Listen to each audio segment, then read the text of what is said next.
Why is it, when you say the word dad, what the world actually hears is a joke? Dad dancing, dad fashion, dad's army. Why, when that three-letter word is so universally known and used, why does it come with a punchline instead of a sense of pride? Because here's the thing, while you're all busy laughing, 84 men will have taken their lives every single week in this country. And that's a horrifying statistic, isn't it? But it's not a statistic. Somebody's mate, somebody's brother, somebody's dad. It could be your mate, your brother, your uncle, your community left with another gaping hole in it where people stood around going, why didn't we see the signs? When I was that kid up there, it was really easy to make friends. All I'd have to do is wander around the playground going, who wants to play football? No girls. And immediately I'd have a gang to back me up. But now I'm older than my dad is there, and I've got a son older than I was. And what I realised, it wasn't always that easy. When I was around 6, my parents divorced, and due to, unfortunately, my lovely mum, hello mum, her ill health, my dad was awarded custody of me and my 3 sisters. And back in the 1980s, that was completely unheard of. But you know what my dad did?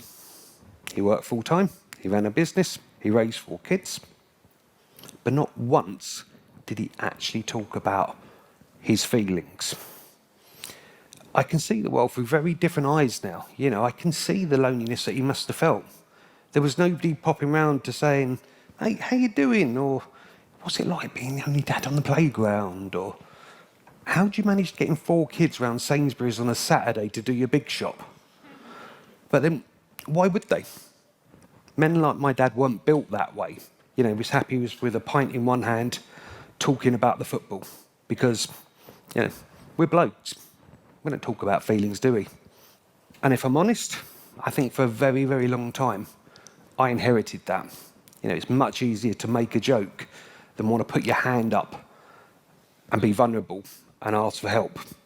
So, fast forward 30 years, when I became a dad myself, you know, there's still no support there for dads. There's no rule book, there's no guidebook.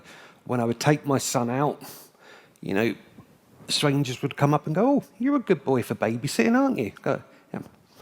Babysitting for my own actual child, you know, or if I dared to go to a mother and baby group, I'd be stuck in the corner on my own, or asked, what was I doing there? You know, didn't I have a proper job?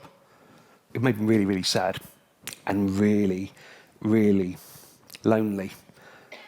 Then that loneliness, that turned to anger, because I realised that even after all these years, my dad's world hadn't changed that much. So what did I do about it? I did what any angry, frustrated man of my age would do. I wrote a blog. Yeah. Not exactly revolutionary, I get it. Just me ranting out into the void. But what I realised, it wasn't just my problem. It was our problem. People responded. Now, 7 years down the line, we've got a community of dadless oldies that goes from Brighton to New York to the Maori community in New Zealand. We've done, I think, 500 play dates with over 12,000 people. And somehow, I think I've kind of revolutionised the way of outdated ideas of group therapy. So let me explain. Yeah, if I put a poster up and said, hello, middle-aged men, come over here and talk about your feelings. Yeah, Dan, that sounds like a terrible night out. You're on your own.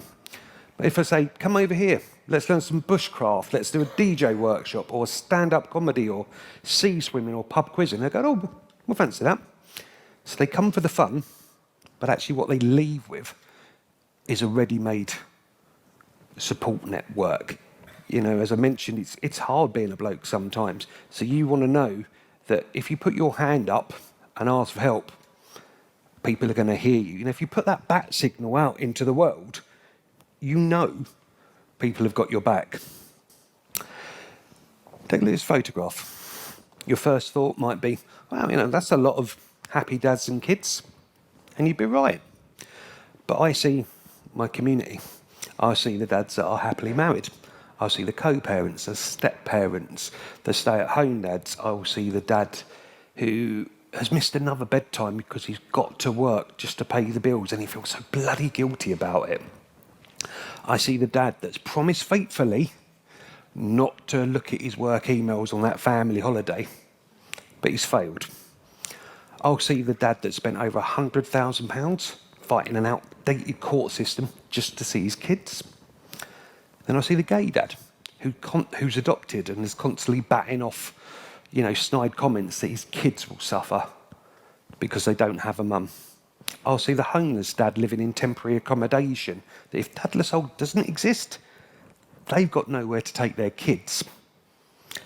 And then what I really see, when I really look at this, I see the dads that you think have probably got it all together. Until you really ask, and they tell you they don't know how they're going to carry on. So here's the thing. I'd like you to imagine a world where the next time you hear somebody say the words daddy daycare, you pull them up, you say, no, actually it's parenting. No more, no less. Or the next time you hear about a dad being lonely, you send him our way. But this is part of the world that I'm building. But I cannot build this on my own. So what I ask from all of you is to paraphrase the words of the late, great godfather of soul, Mr. James Brown. Say it once, say it loud, I'm dad and I'm proud. Now, you don't have to be a dad to join in. You just need to give a shit. So please, 1, 2, 3, say it once, say it loud, I'm dad and I'm proud. Say it once, say it loud, I'm dad and I'm proud. That works so much better than I thought it would. You've been amazing. Thank you.